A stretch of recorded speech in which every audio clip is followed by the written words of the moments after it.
Kabanata 3291. Ito. Hindi ito kapangyarihan ng bata sa loob ng diffracted universe. Ang mga itim na apoy ay nagmula sa Chi universe. Naging malungkot ang ekspresyon ni Agatha.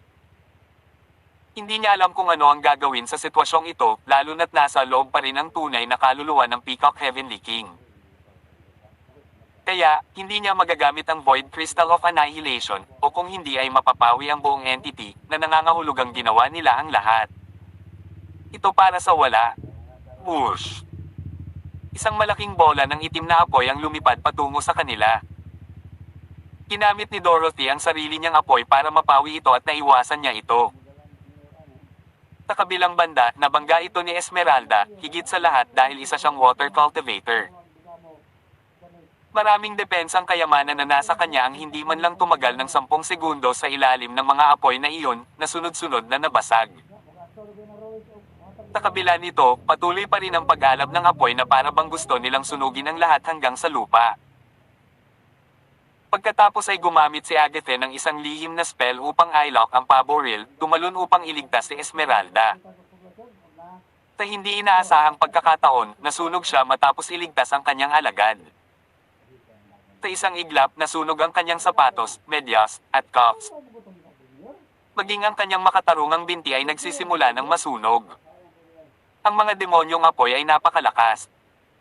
Hindi talaga kinaya ni Agatha, sa kabila ng pagiging reyna ng mga Diyos. Kinailangan niyang igiit ang kanyang mga ngipin sa sakit. Master!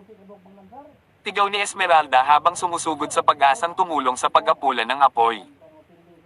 Ngunit agad siyang pinigilan ni Agatha. Huwag kang lalapit sa akin. Ito ay mga apoy mula sa Chi Universo, at maaari silang sumunog sa anumang bagay. Hindi mo ito mapapatay. Anong gagawin natin? Nag-aalala si Esmeralda kaya napaiyak siya. Ang paboril ay tumawa. May paraan, alam mo ba? Maaari mong putulin ang iyong paa bago pa mapunta ang apoy ko sa iyong puso. Ngunit kailangan kong ipaalala sa iyo na hindi ka na makakabawi sa ganitong kalagayan kahit bilang isang reyna ng mga Diyos. Kaya, ano ang pipiliin mo? Gusto mo bang mawala ng paa o masunog hanggang mamatay? Desidido si Agatha, agad na itinaas ang kanyang pamaypay para putulin ang kanyang binti. Maya-maya lang, lumitaw ang isang mabigat na espada at hinarang din ang pamaypay niya, si Alex iyon. Ang babae ay patuloy na nagtitiis sa sakit, ngunit nakasimangot pa rin.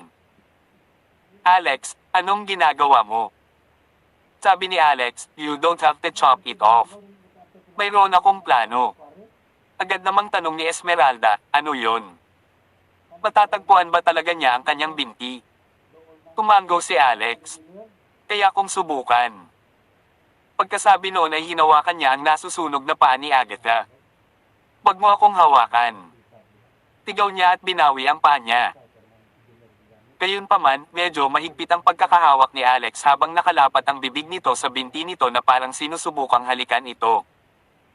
Ngunit hindi niya ito hinahalikan. Tinisip-sip niya ito.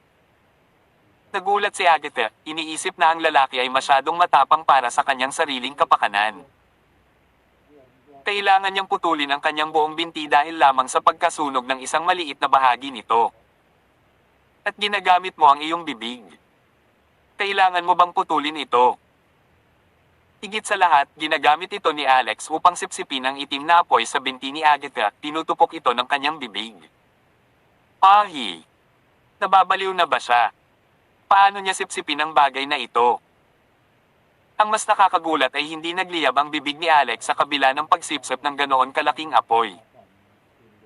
At saka, talagang nabawasan ng kalahati ang apoy pagkatapos niyang gawin ito. Bagamat medyo masakit pa rin, ang sakit ay hindi na kayang tiisin. Pagkatapos kumuha ng isa pa ilang malalim na paghinga, nagawa ni Alex na sipsipin ang bawat apoy. Nang wala ang mga apoy ng demonyo. Maaaring gamitin muli ni Agatha ang kanyang kapangyarihan.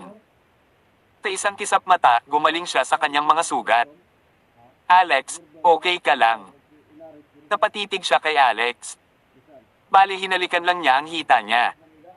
Bago magsalita, nagpakawala pa siya. Anong weirdo? Pagkatapos nun, nag-reply siya. I'm fine. Gusto ko lang ituloy ang pagsuso. Itinaas ni Agatha ang kanyang paa sa kanyang mukha. Wala nang apoy, kaya bakit kailangan mong ipagpatuloy ang pagsuso? Tinitigan ni Alex ang apoy sa paboril, malinaw na nakaramdam ng matinding pagnanasa dito. Nagpatuloy siya sa pagtalon dito ng walang pag-aalinlangan. Nasisiraan na ba siya ng bait? Si Agatha ay hindi nagbigay ng sapat na atensyon, tanging pinagmamasdan lamang ang pagpasok ni Alex na ganoon din ang lahat ay speechless din talaga. Ayon sa kanilang nakita, kahit si Agatha ay hindi madaling makakita ng paboril na iyon. Sa tingin ba niya ay wala siyang dapat ikatakot kapag siya ay nakasipsap sa apoy nito? Bumalik ka rito. Tigaw ni Dorothy. Hindi natin siya papayagang makapunta doon. Iyan ang sinaunang Peacock Heavenly King, isang nilalang na nabubuhay mula pa noong sinaunang panahon. Ano ang ginagawa ng batang ito? Hindi iyon ang pinakamagandang paraan para lumabas. Hindi mabagal si Agatha sa mga kinikilos niya kahit na nagsasalita pa siya. Agad siyang nag-activate muli ang kanyang mga carrot na nagpakawala ng mas malalakas na electric bolts habang ikinakandado ang paboril. Inihagis din niya ang kanyang pamaypay na sumusunod sa likuran ni Alex. Si Esmeralda, gayunpaman, ay naging ahas, sinusubukang abutin si Alex. Para ubusin mo ang apoy ko, human brat. Kawili-wili, ngunit sa palagay mo ba ay maaari mong tanggapin ang lahat ng aking apoy mula sa maliit na apoy na iyong sinipsip ngayon? Sige, kailangan ko lang ibigay ang hiling mong kamatayan. Ang demonyong Diyos sa loob ng paboril ay nagsimulang umungol ng galit. Ang itim na apoy ay nagsimulang mag-alab ng mas malakas na nagtipon habang ito ay nabuo sa isang itim na apoy na dragon, dumiretso patungo kay Alex. Walang sino man sa mga babae ang nangahas na tumingin sa puntong ito. Tinimulan pa siyang sigawan ni Shelly sa kanyang isip palasyo din. Idiot, wala ka bang gana mabuhay? Ang bagay na ito ay hindi bababa sa isang hari ng mga Diyos. Ano man sa kanyang mga pag-atake ay maaaring magbuwag sa iyo. Bakit parang bayani ka ngayon? Ay, alam ko. Are you trying to get with Agatha dahil siya ay Queen of Gods at gusto mo rin ng isang batang babae? Sinasabi ko sa'yo, may asawa na siya. Literal na may asawa na siya. Hindi mo ba kayang pigilan ang iyong sarili kahit saglit? Hindi siya pinansin ni Alex ng buo at pinaandar ang kanyang Great Swallow spell nang makaharap ang itim na apoy na dragon. Ang lahat ng kanyang mga bulaklak ng lotus ay nanginginig na ngayon, naghahanda para sa kanya. Sa sandaling iyon, ang dragon ay pumulupot sa kanyang katawan sa isang iglap. Ah! My love! Sabay na sigaw ni Esmeralda at Dorothy. Nanlaki din ang mga mata ni Agatha. Naisip niya na hindi makakatakas si Alex sa ganoon kalaking bola ng apoy. Kaya naman, siguradong masusugatan siya ng mga flames. Paglukso sa ere ng huminto, dinala niya ang pinakamalakas niyang sandata, ang hand fan. Si Alex ang binhi na napakahalaga sa plano nilang talunin ang undead. Hindi nila kayang mawala siya sa lahat. Gayunpaman, bago maabot ni Agatha si Alex, napansin niya ang gintong liwanag na nagniningning sa katawan nito. Sa likuran niya ay ang image ng isang bulaklak ng lotus na namumulaklak ng maganda. Pamilyar na pamilyar si Alex sa mga lotus na bulaklak dahil literal na nasa loob niya ang 3,000 nito. Ngunit ito pa rin ang unang pagkakataon na lumitaw ang isang gintong multo ng isang bulaklak ng lotus sa manipis na hangin. Dahil dito, naramdaman ni Alex na mayroon siyang napakalaking seguridad na para bang hindi niya kailangang matakot. Hindi niya alam kung saan nanggaling ang pakiramdam na ito, ngunit tila naramdaman ng kanyang subconscious inihanda ang sarili upang hawakan ang itim na apoy nang protektahan siya ng gininto ang bulaklak ng lotus. Boom! Tarat-tarat! Isang pagsabog. Tinusubukan ng itim na dragon na kainin si Alex ng buo. Kasabay nito ay ibinuka ni Alex ang kanyang bibig para ubusin din ito. Puff! Ang Great Swallow Spell. Nanginginig, ang gininto ang bulaklak ng lotus ay tila nagbigay ng maraming suporta kay Alex. Hindi lamang siya naprotektahan nito mula sa mga apoy ng demonyo, nakatulong din ito sa kanya na mas mabilis na sumipsip ng apoy na naglilipat ng enerhiya sa kanyang sarili. Ang malaking dragon ay ganap na nilamon sa loob ng ilang minuto. Ano? Paano ito posible? Ang demonyong Diyos sa loob ng paboril ay lubos na nabigla. Alam niya kung gaano kalakas ang kanyang apoy dahil kaya nitong sunugin ang lahat, maging ang kapangyarihan ng batas. Ngunit ang taong ito ay nagawang lunukan ito ng ganoon. Hindi ba siya nag-aalala na baka masunog ang tiyan niya hanggang malutong? Sa totoo lang, hindi pumapasok sa tiyan niya ang enerhiyang na-absorb ni Alex. Sa halip ay pumasok ito sa ginintoang bulaklak ng lotus. Ang enerhiya ng mga apoy na ito ay hindi kailangang dumaan sa katawan ni Alex at pumasok sa 3,000 base ng bulaklak ng lotus na ginawang nutrisyon para sa mga bulaklak. Sa oras na iyon, ang mga bulaklak ng lotus ni Alex ay umaawit at masayang nag-aalinlangan. Sila ay tila lubos na nasisiyahan sa enerhiya na natupok. Noon lang, nagsimulang manginig ang semi-transparent na bulaklak muli ng masigla. Mas maraming pollen ang nahuhulog mula sa mga talulot nito. Nang hindi na kailangan ng kamalayan ni Alex na suriin ito, dumiretso ang pollen sa isip ni Alex upang masipsip niya ito. Sa kabilang banda, isa pang bulaklak ang namumulaklak sa parehong tangkay. Isang kambal na yotes. Natigilan si Alex. Kasabay nito, may lumabas na mensahe sa kanyang mga mata. Na-upgrade na ang Great Swallow spell sa level 2. Ito. Ang mga bawal na spells na ito. Magpapatubo ba sila ng kambal na lotus sa tuwing mag-upgrade sila sa ikalawang antas? Ano naman ang pangatlo at pang-apat? Nagsisimula na siyang maging mas excited tungkol dito. Nang mag-upgrade ang spell sa ikalawang antas, malinaw na nararamdaman niya ang kanyang mga kapangyarihan sa paglunok na lumalakas at mas mabilis. Matapos ubusin ng dragon, hindi siya huminto kahit kaunti at sinimulan na rin sa pilitang kinuha ang apoy ng paboril. Roar! Daan-daan nitong nabawi ang mga orihinal na kulay nito sa pamamagitan ng pagkonsumo ng itim na demonyong chi sa paligid ng paboril. Lalo lang nitong ikinadismaya ang lalaki sa loob.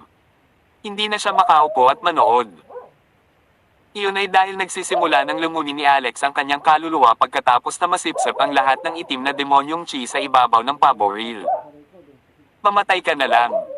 Tigaw nito na muling inatake si Alex. Gayunpaman, patuloy na umaatake si Agatha at ang iba pa. Gamit ang carrot formation, nagawa nilang pigilan ang paboril. Pagkatapos nito, apurahang tinawag niya sina Dorothy at Esmeralda, sabay-sabay na nagpadala ng mental lock sa paboril sa pag-asang subukang mailabas ang demonyong Diyos. Arg! You bunch of weaklings, you have no idea who you are dealing with. How dare you try to take my soul? Itinutulak mo ang iyong swerte. Mukhang kukunin ko na lang ang inyong mga kaluluwa sa sarili ko. Ang demonyong Diyos ay umatake, gamit ang enerhiya ng Peacock Heavenly King para sunggaban si Agatha at ang kaluluwa ng iba. Si Esmeralda ang unang sumuko, dahil hindi na niya nakayanan, sumisigaw habang nakatago ang ulo sa magkabilang braso.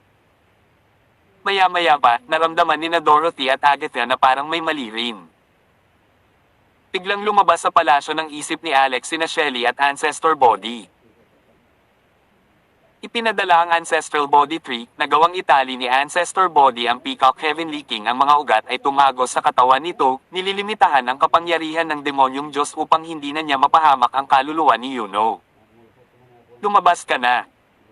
Ang demonyong Diyos ay sa wakas ay natanggal sa paboril kasama ang lahat na nagtutulungan. Ito ay ang diwa ng isang matandang lalaki. Nabaluktot ang kanyang mukha habang siya ay sumisigaw at nagmumura sa kanila. Utos ni Agatha.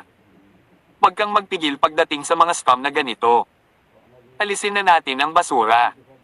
Lahat, atake. Ang labanang ito ay tumagal ng buong 10 minuto. Sa ganitong mga sitwasyon, sila ay biniyayaan ng malaking kalamangan. Kahit noon pa, napakatagal pa rin upang patayin ang demonyong Diyos na ito. Hindi ito naging madali para sa kanila. Sa kabila nito, nagawa pa rin nilang iligtas ang espiritu ni Yuno. Senior. Yuno. Are you there? Alex nagtanong sa Peacock Heavenly King with telepathy. Unexpectedly, narinig niya ang isang hindi pamilyar na boses. Hindi ako si Yuno. Teka ano? Hindi ikaw si Yuno. Sino ka? Hindi lang si Alex ang nalilito.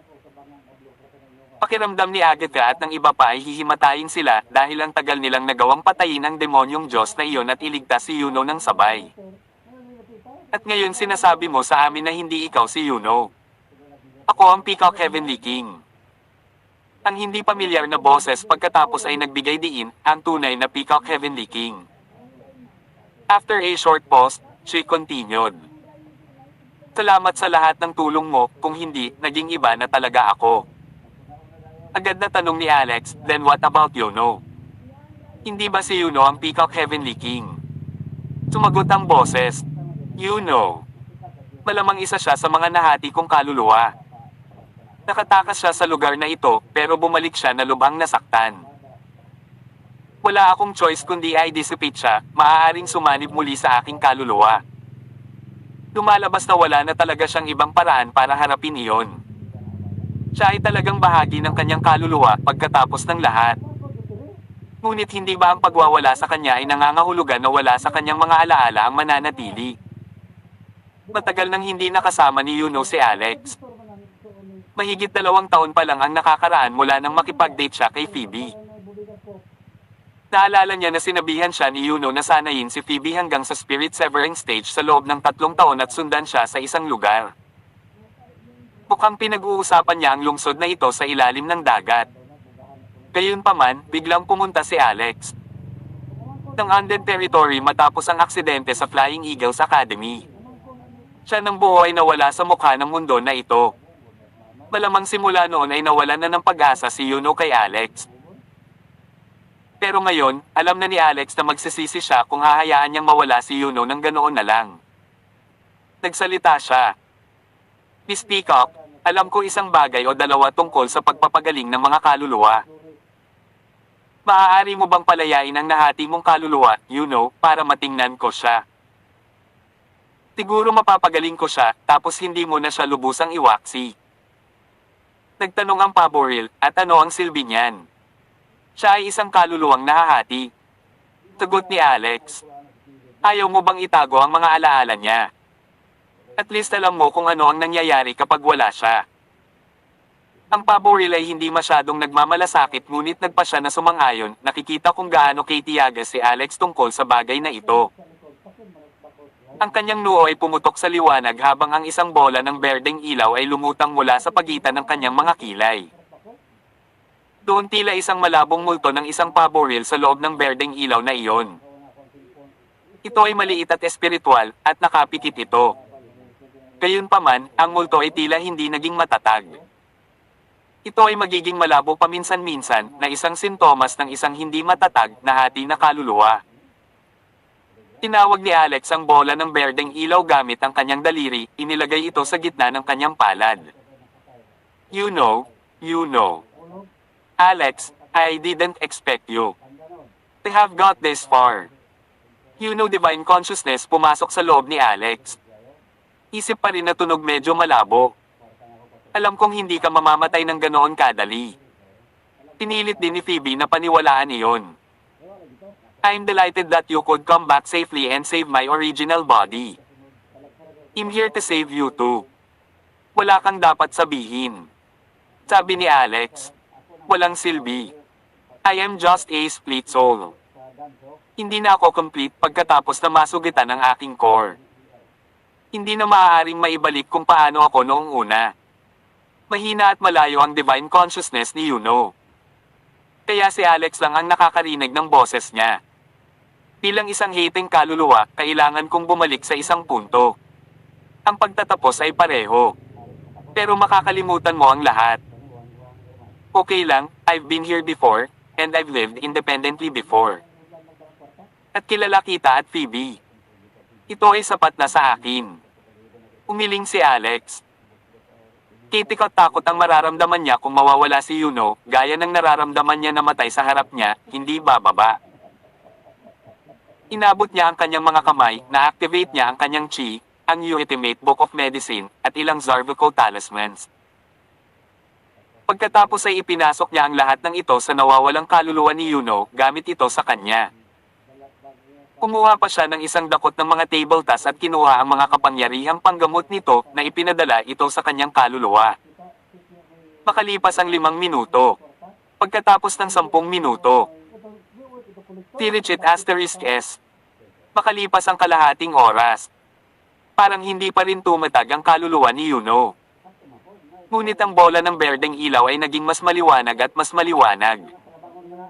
Umiti ng mahina si Yuno. Itigil ang pag-aaksaya ng iyong enerhiya. Kapag bumalik ako sa aking orihinal na katawan, bahagi pa rin ako ng Peacock Heavenly King. Tumigil si Alex at nagpakawala ng malalim na buntong hininga. Sa sandaling iyon, ang paboril ay kumilos patungo sa liwanag, ibinalik ito sa kanyang sarili. Natigilan siya saglit.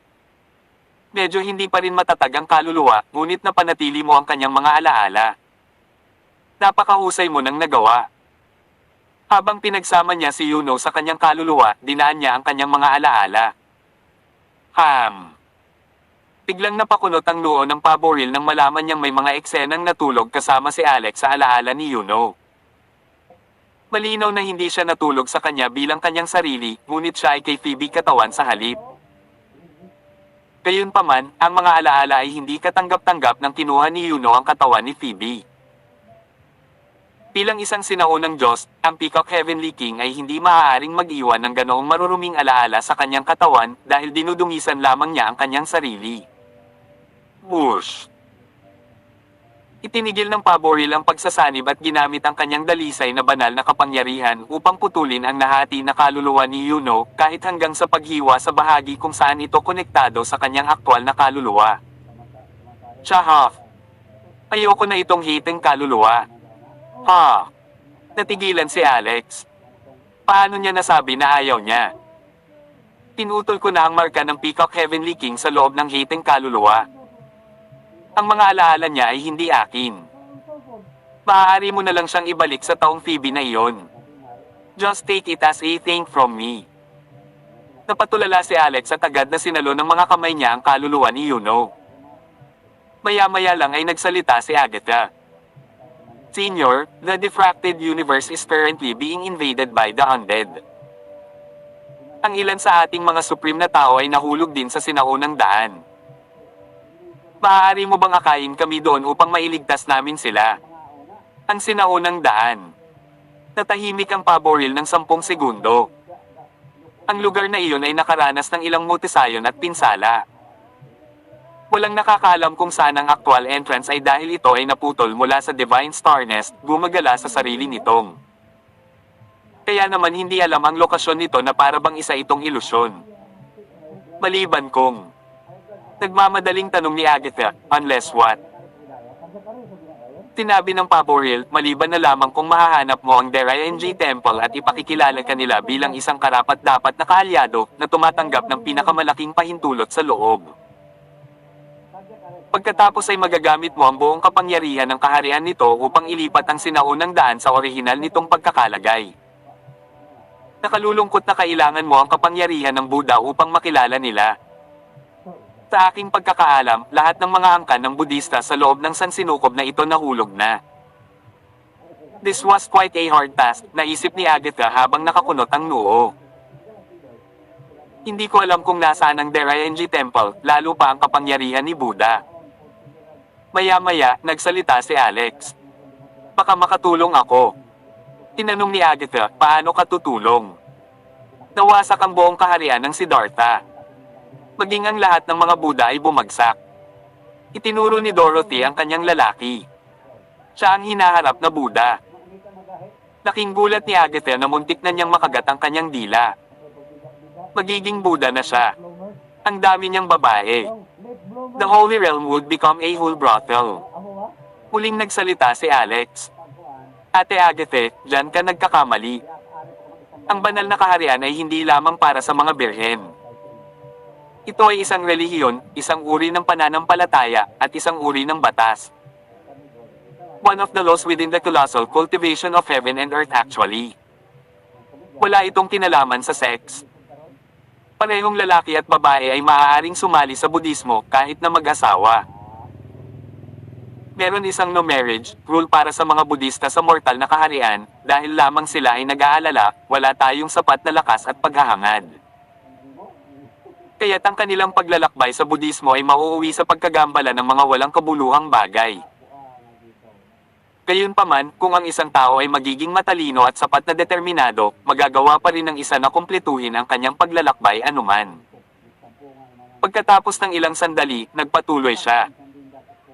More importantly, nakapunta na ako sa Derayenji Temple. Napabuntong hininga ang Peacock Heavenly King. Kanina ka pa dyan. Hindi ka nagbibiro ha. Huwag kang manlinlang ng ibang tao, baka makita kang clown. Pulong ni Alex sa sarili. Pero hindi ka naman talaga tao, di ba? Nag-aalala sina Dorothy at Esmeralda para kay Alex. Ito ay isang super god na naglakbay sa sinaunang landas. Kahit na siya ngayon ay nagdurusa mula sa isang nakamamatay na kalamidad, ang kanyang paglilinang pangunahin ay nawala, ngunit ang kanyang pamana ay umiiral pa rin. Si Alex talaga napakatapang na sabihin na hindi siya tao. Hindi ba siya natakot na sumabog siya sa lugar at bugbugin siya para wala siya sa anyo ng tao? Sa kabilang banda, malinaw na hindi ito inaasahan ng Peacock Heavenly King. Sa halip, interesado siya sa pagbisita ni Alex sa Derayenji Temple. Mula saan ka pumasok sa Derayenji Temple? Tanong niya. Noong nakaraan, hanggat nakukuha ng isa ang lahat ng mga relic ng Buddha, ang isa ay maaaring nasa kahit saan at buksan ang lihim na gate ng kaharian ng pagpigil sa Derayenji Temple. Kami ay dumadaan sa underworld at sa gayon ay nakarating sa Derayenji Temple, paliwanag ni Alex. By the way, ang matanda ay dapat alam ni Ancestor Body kung nasaan ang Derayenji Temple. Hindi pa rin alam ng Peacock Heavenly King na nagpakita na ang Ancestor Body. Nagulat siya nang marinig niya ito at nagtanong, ito ba ang espiritu ng puno ng Ancestor Body Tree? Ayon sa alamat, ang Ancestor Body Tree ay isang langit at lupa na kababalaghan na lumalaki sa Derayenji Temple. Sa ilalim ng puno ng body ng ninuno, malinaw na nakikita ng isang tao ang nakaraan at hinaharap ng isang tao, tumutulong sa paglilinang, nagpapatatag ng isip at espiritu, upang madama ang Tao. Nakita mo na ba ang ninuno body? Nakita ko na, sagot ni Alex. Hindi sinabi ni Alex na ang Ancestor Body ay nasa palasyo ng isip niya dahil nag-iingat pa rin siya ng kasalukuyang Peacock Heavenly King, kung hindi, sino ang nakakaalam kung biglang kikidnapan ng lalaking ito ang Ancestor Body? Saan siya nagpunta? Siya ngayon ay nasa mahirap na posisyon upang protektahan ang kanyang sarili. Ang Derayenji Temple ay nasa isang masamang kalagayan sa ngayon, na nasakop ng isang grupo ng masasamang Buddha at sinisipsip pa rin ang enerhiya ng puno ng Ancestor Body. Sinabi sa akin ng Ancestor Body na ang kanyang mga araw ay bilang na. Galit na galit ang Ancestor Body sa palasyo ng isip ng marinig ang sinabi ni Alex. Alex, minumura mo ako diba? Siya ay sumigaw. Kumakain ako ng maayos, natutulog ng maayos, at tila may walang katapusang habang buhay, kailan nabilang ang aking mga araw. Mabubuhay ako para sa isa pang 700 hanggang 800 na panahon pagkatapos mo mamatay sa katandaan. Para sa isang maikling sandali, ang Peacock Heavenly King ay natigilan. Wala siyang ideya na ang Derayenji Temple ay inookupahan ng isang gang ng masasamang Buddha. Gayunpaman, hindi nagtagal ay humagalpak siya ng tawa at napabulalas, iyan ay tunay na tulong ng langit. Mas mahirap kaysa sa pag-akyat sa langit upang kunin ang Derayenji Temple na pagtibayin ka at bigyan ka ng pinakamataas na autoridad kung ang Derayenji Temple ay hindi dumanas ng ganoong kapahamakan. Pero sigurado ako mas madali na ngayon. Senior, anong plano mo? Tanong ni Agatha. Ang pinakamahalagang bagay ay mahanap ang pasukan sa Derayenji Temple, ang lihim na kaharian na pinigilan ng Derayenji Temple. May kilala ako, ngunit hindi ko alam kung paano makapasok, nakasimangot ang Peacock Heavenly King. Sa sandaling ito, lihim na tinanong ni Alex si Ancestor Body, maaari ba tayong bumalik sa Derayenji Temple? Kahuling pagkakataon na nakatakas ako sa isang Tisan hardships, ang ancestral body tree ay inilipat mo sa isip palasyo. Ang natitira doon ay ilang mga natitirang ugat. Ito ay walang silbi. Hindi na tayo makakabalik, sabi ni Ancestor Body. Gayunpaman, sa sandaling iyon, may nasa isip si Alex. Timaha, ang monghe, ay lumipat mula sa pagdurusa tungo sa pagpapalaya. Ang monghe ay ipinadala sa underworld bilang isang opisyal ni Buddha na ngayon ay nagpapanggap bilang Deraenji Temple. Hindi pa niya alam kung ano ang nangyayari sa loob ng Deraenji Temple, kaya hindi siya pinaghihinalaan ng masamang Buddha, at hanggat siya ay natagpuan, dapat may paraan upang makapasok sa Deraenji Temple. Ipinakalat ni Alex ang impormasyong ito. Kung gayon ano pa ang hinihintay natin? Pilasan mo at pumunta sa underworld, sabi ni Agatha. Teka, hindi ako makakalis ngayon, sabi ng Peacock Heavenly King. Ha? Sabi ng karamihan. Tinakop na ako ng demonyong iyon at nasira ng mahiwagang batas. Ang lalaking ito ay mabisyo at gagawin ang lahat upang makamit ang kanyang layunin. Tinigilan niya ang mga kaluluwa ng milyon-milyong buhay na nilalang at ginamit ang mga ito para burahin ang aking marka. Pagkamat nabawi ko na ang aking kalayaan ngayon, aabutin ng humigit kumulang 1 buwan upang ganap na makontrol ang aking katawan. Kailangan niyo akong hintayin ng 1 buwan, sabi ng Peacock Heavenly King. Pupunta muna tayo sa underworld para maghanap ng tao. Ganon din, sabi ni Agatha. Kapag nagsimula ang bagay na ito ay magkakaugnay. Kung hindi ako pupunta sa underworld, maaaring hindi ako makapunta sa Deraenji Temple sa panahong iyon, at kung wala ang aking gabay, hindi ninyo mahahanap ang banal. Starnest along the ancient path, umiling ang Peacock Heavenly King. Ang 1 buwan ay hindi isang mahabang panahon. Sige, hintayin na lang kita ng 1 buwan, sabi ni Alex. Nagkataon na kailangan ko ring harapin ang kaunting negosyo sa buwang ito. Ang kanyang ama na sumasailalim pa rin sa pahirap ng pagtatanim ng kaluluwa. Mukhang hindi pa neresolba ang awayan ng dugo ng pamilya Rockefeller. Oras na para bayaran ng mga der-end ang presyo. At ngayon ay oras na. Si Phoebe ay nasa sulok pa rin ng ilalim ng dagat. Lumapit si Alex para tumulong. Kung wala ang Peacock Heavenly King sa kanyang paraan, si Alex, nakasama ng kaluluwa ni Phoebe sa kanyang kamay, ay madaling natagpuan si Phoebe sa pagkakataong ito na nagtatago sa ilang kuweba sa ilalim ng dagat. May malay si Phoebe sa mga oras na ito. Nagising na siya. Ang napakalaking bagyo ng labanan ay natural na naalarma sa kanya, at ang kanyang paglilinang ay mabilis na umunlad, na nabot ang earthly immortal na kaharian sa loob ng maikling panahon ng ilang taon, kaya malamang na nakinabang siya sa pagsabog ng aura noong panahong iyon. Gayunpaman, nagkaroon pa rin ng makabuluhang pagkakaiba sa pagitan ng antas na kinakaharap ngayon ni Alex, na madaling maging isang Divine Monarch o Divine Emperor, at kalaunan, isang hari ng Diyos na maaaring lumalabas na lumahok sa labanan. Si Alex naman. Natigilan si Phoebe nang makita si Alex. 2 linya ng luha ang dumausda sa susunod na segundo. Akala ko hindi na kita makikita. Umakyat si Alex upang yakapin siya, marahan siyang niyakap sa kanyang mga bisig, matapos makita siyang umiiyak sa sarili. Hindi na kailangang magsalita sa oras na ito, ang pagbibigay lamang sa kanya ng mainit at pamilyar na yakap ay ang pinakamagandang sandali. You know. Nang ilabas ni Alex ang kaluluwa ni Phoebe at inilagay sa harapan niya, napabulalas siya. Buhay pa ba? I'm sorry to say, pero kailangan pang bumalik ni Yuno sa katawan mo, inabandona siya ng Peacock Heavenly King, sabi ni Alex. Phoebe, hindi ko nahihilingin sa iyo na pagbutihin ang iyong pagtatanim sa lalong madaling panahon dahil hindi na ito kailangan. Sa halip, patuloy kitang gagabayan upang linangin at maabyutin siya. Siyempre, mayroon kang opsyon na tumanggi na tanggapin ang aking kaluluwa sa iyong katawan. Bakit naman ako tatanggi? Sabi ni Phoebe, umiling-iling. Matagal na akong namatay kung hindi dahil sa iyo, mas anay na ako sa iyong presensya, para kaming kambal, katawan ko, pwede kitang gamitin. Good.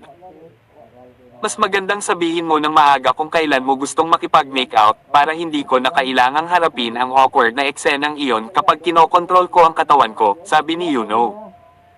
Ah, ibig sabihin nakita mo na.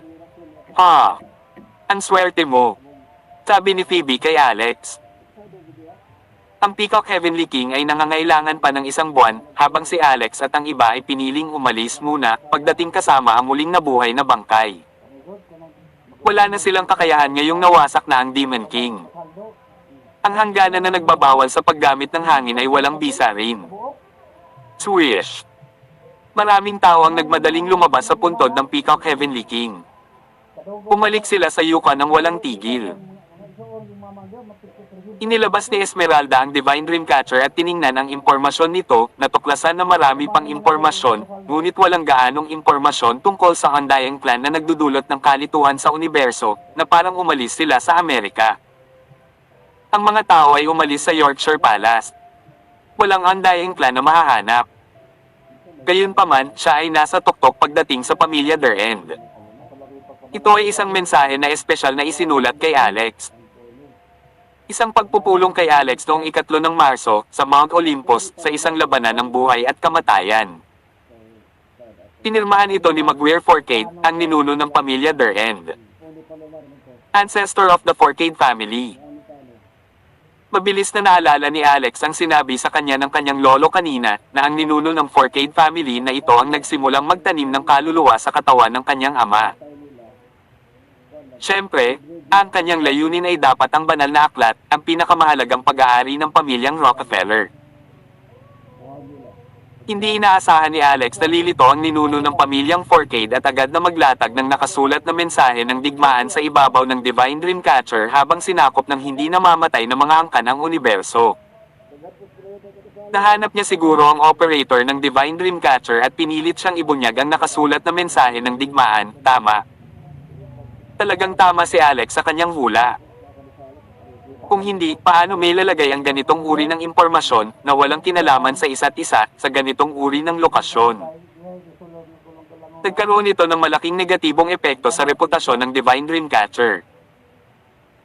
Gayunpaman, ang katotohanan ay madalas na mas malupit kaysa sa mga panaginip, at habang ang reputasyon ng tatak ay mahalaga, ito ay hindi bilang mahalaga na maalis. How dare this Forcade family's immortal challenge you for a life and death duel? Siguro gusto niyang maging sikat sa paggamit sa'yo. Now at this time, he wants to kill the Undying Clan. Bakit kanya hinahamon? Alex, itong klaseng tao ay may mental problem. Huwag mo na lang siyang pansinin, Esmeralda ay naagsalita. Kailangan kong tanggapin ang hamon na ito, sabi ni Alex na umiling. Ah, bakit? Dahil nilipol ng pamilyang Forcade na ito ang buong pamilya ko, at tanging ang tatay at lolo ko na lang ang nananatiling buhay sa pamilyang iyon. Sa pamamagitan lamang ng pagpatay sa pinakamatandang ninuno ng pamilyang Forcade na ito maaalis ang nakatanim na kaluluwa sa katawan ng aking ama. Ano? Ganun ba yon? Dumating iyon sa tamang panahon, hindi niya dapat alam na ang lakas namin ay walang kapantay na malakas, kasama ang aking Panginoon sa lugar upang mangasiwa, ang matandang ninuno ng pamilyang Forcade, siya ay bugbugin sa isang hanggal na elk sa isang Mirmite, at pagkatapos ay tadteren para pakainin. Ang mga aso. Galit na sabi ni Esmeralda. Ang mga tao sa gilid ay tumango rin. Kailan inilabas ang war letter? Tanong ni Alex. 2 araw ang nakalipas, sabi ni Esmeralda, nakatingin dito. Ha! Updated na yung war letter. Napansin niya sa puntong ito. Ma-update pa ba ang war letter? Anong na-update?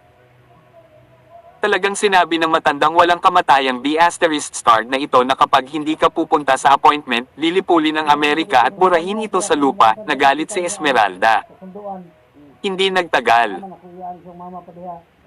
Tinala ni Dorothy ang kanyang cellphone at ipinakita kay Alex ang ilang balita mula sa tuktok ng pinakabagong network, kung ito man ay Switch TV o ang microblogging na dating nangingibabaw sa larangan ng palitan ng network, ang bilog ng mga kaibigan, na lahat ay tinatalakay ang usapin ng liham pandigma.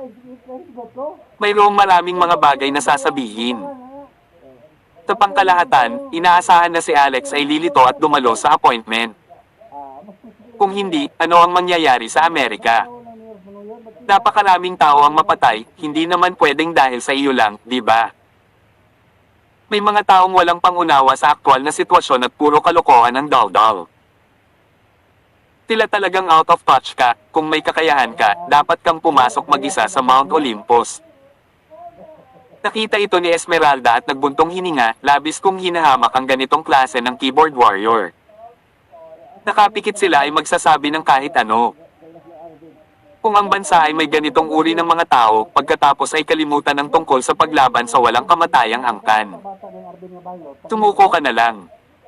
Tinabi ni Alex sa isang bagay of factly, ano ang dapat ikagalit. Kinatatakutan ng mga ordinaryong tao may pagpanik at pagrereklamo sa internet para ilabas ang kanilang nararamdaman ay normal din. Ipinadala mo ang mensahe na nasa oras ako para sa appointment. Ipapadala ko ito para makita.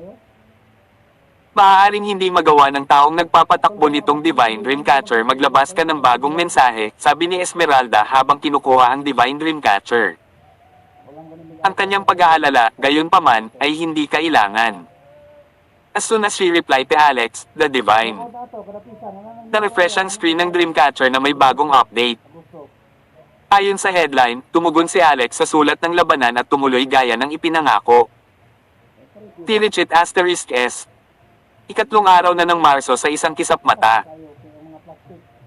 Ang usapin ng tunggalian sa pagitan ng ninuno ng pamilyang Forcade at Alex ay matagal nang napag-usapan nitong mga nakaraang araw, at ang tunggalian na ito ang nanguna sa mga maiinit na listahan ng paghahanap ng iba't ibang platform ng impormasyon. Ang Undying Clan ay sumalakay ilang araw na ang nakalipas, na parang isang sumpa sa kamatayan sa buong universo. Ang lahat ay hindi sigurado kung ang Undying Clan ay biglang darating at kung gaano katagal sila mabubuhay. Lalo na ngayong dumating na ang Undying Clan at biglang naglaho, meron palaging isang pakiramdam ng pag-igting bago sumiklab ang sigalot na ito, at kailangan ng mga tao na humanap ng paraan upang matuno ang panloob na tensyon na ito. Ang tunggalian na ito ang naging paraan ng lahat para makapaglabas. May nag-set up pa nga ng betting board para makita kung sino ang lalabas bilang ultimate winner sa pagitan ni Alex at ng ninuno ng pamilyang Forcade. Tilichit asterisk S. Umindayog ang mga anino ng mga tao. Isang pulutong ng mga tao ang nagtipon dito. Si Alex ang pinuno, at sinamahan siya ng isang malaking grupo ng mga tao, kasama sina Esmeralda, Dorothy, at Saria, na lahat sila ay dumating, at isang malaking shot lamang tulad ni Agatha ay hindi interesado sa naturang tunggalian. Tiningnan niya muna si Alex ng ilang segundo bago sinabing, sa lakas mo ngayon, hindi talaga suspense ang pagpunta sa duel. Hindi na bago sa kanya ang lakas ni Alex. Nagkaroon ng assurance. Tinadya ni Alex na dinala ang kanyang lolo, si Nolan, sa pagkakataong ito. 134 na tao sa pamilya Rockefeller ang nalipol sa harap niya. Siya ay nagkaroon ng matinding puot at nangarap ng paghihiganti. Kung hindi niya makita ng sarili niyang mga mata ang pagkawasak ng pamilyang Forcade, hindi siya mapakali. Ang Mount Olympus ngayon ay hindi katulad ng Mount Olympus noong nakaraan. Ang unang paghinto ng Mount Olympus ay nawala ng wastong paggana sa pagdating ng mas malalakas sa universo, at ang pagbuo nito ay nabigo rin. Naglakad si Alex sa Golden Lane, wala man lang nararamdaman. Naaalala ko pa si Zion, na naghatid sa sarili palabas ng Mount Oro, at noong panahong iyon, pinatay din niya ang Olympian Divine Air, na naging sanhi ng pagyanig ng Divine Mountain. At curious ako kung nagkaproblema ba ang Olympus tribe sa angkan ng Peacock. Naisip ni Alex ang mga pangyayari noon bilang grupo. Umakyat sila at ilang pamilyar ang nakita nila nakaharap sa kalahati. Naroon din ang Flying Eagles. Nakita rin niya sina Xerxes at Mandy at ilang warblers na nakipag-ugnayan sa kanya, kabilang sina Eleanor, Monty, Butcher, at Nora. Matagal na niyang hindi nakita si Nora, isang babae, at sa pagkakataong ito nang makilala niya ito, lahat ay nakamit na niya ang golden immortality. As she took a step across, the magnificence of her chest almost popped Alex, saan ka pala nagtago ate? Bakit hindi ko siya nakitang lumapit? She was talking about Jade. Si Xerxes ay tumingin din sa kaliwat kanan na parang hinahanap siya. Hindi siya dumating. Nakahiwalay siya. Sabi ni Alex. Hindi mo naman kakainin ang kapatid ko at itatago mo, di ba? Mahinahong tanong ni Nora. Kakainin na rin kita. Managinip ka. Nakilala ni Nora ang sarili, kinabit si Alex sa harap ni Nazaria, Esmeralda, at iba pa, at sinabing, ate niya ako. Nora ang pangalan ko. Sister Nora na lang ang tawag mo sa akin. Ito si Maguire. Hindi ko malilimutan ang tinig ng mapagkunwari at tiwaling taong ito hanggang sa araw na ako ay mamatay. Nolan ay napuno ng galit. Ang eksena ng pagkalipol ng pamilya Rockefeller ay tila nangyari kahapon na parang narinig niya ang paghihinagpis na hiyawan ng kanyang mga miyembro ng angkan at nakita ang imahe ng kanyang batang apo na sinasampal sa putik muli. Ang isipan ng matandang ito ay laging nabahira ng puot. Siya naman ay hindi nabulag ng puot. Mahalaga ang paghihiganti, ngunit gayon din ang kaligtasan ng kanyang anak. Gayunpaman, mahalaga din ang buhay ng kanyang apo. Hinawakan niya ang kamay ni Alex at sinabi, magandang apo, ang B** star na ito, Maguire, ay tumanggap ng pamana na iniwan ng sinaunang dakilang Diyos. Naging nostalgic siya sa banal na aklat ng pamilya Rockefeller dahil natutunan din niya ang 10 point forbidden spell. Gayunpaman, malinaw na hindi ito kasing kompleto ng mga nilalaman sa loob ng banal na aklat ng pamilya Rockefeller, kaya naman sinubukan niya ang lahat ng posibleng paraan para makuha ito. Magandang apo, alam kong anak ka, ngunit sa mga sitwasyon sa buhay at kamatayan, hindi tayo maaaring padalos-dalos, kung hindi tayo sigurado, maaari tayong maghintay ng kaunti pa. Kahit na hindi siya ang hari ng mga Diyos, mayroon siyang kapangyarihan sa pakikipaglaban ng kalahating hari ng mga Diyos. Lolo, Amerika ang aking tinubuang bayan, hindi ko hahayaang sirain niya ito, huwag. Mag-alala, hindi ako magpapatalo, sabi ni Alex. Inakyat nila ang Mount Olympus hanggang sa tuktok. Isa itong napakalaking plataporma. Ang itaas na kalahati ay pinutol ng isang parang espada na isang napakalaking hanay ng bundok na iniwan ang platapormang ito na may diameter na mahigit 10,000 metro. Sa kasalukuyan, sa itaas ng plataporma ay nakatayo ang isang nasa katanghaliang gulang na lalaki na may itim na balbas at itim na buhok. Nagkaroon ding dagat na ng mga tao sa ibaba. Ang mga powerhouse ng clan mula sa buong Sansinukob at mga batang Diyos at Diyosa ay nakapalibot at bumuo ng malaking bilang ng mga tao. Si Alex ay isang tanyag na tao sa Amerika, at isa na siyang malaking bituin sa universo. Kumalat ang balita sa buong daigdig na minsang nangikil siya sa libu-libong banal na anak at mga anak na babae mula sa underworld.